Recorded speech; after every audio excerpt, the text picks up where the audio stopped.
It happens to you that when you dry your hair with the diffuser, far from getting more defined, voluminous, beautiful hair, it gets all frizzy, dull, regardless of the brand of dryer you have. The ideal is the lowest power and medium temperature. This is another thing you should not do. Start stroking with air.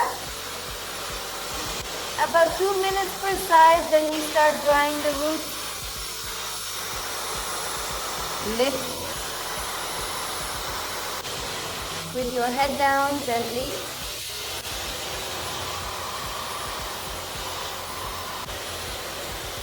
Another thing you should not do while drying is to manipulate it with your hand. Only let the diffuser touch it. And an additional trick, don't do this, because it will be ugly from here, so you see you go up it little by little.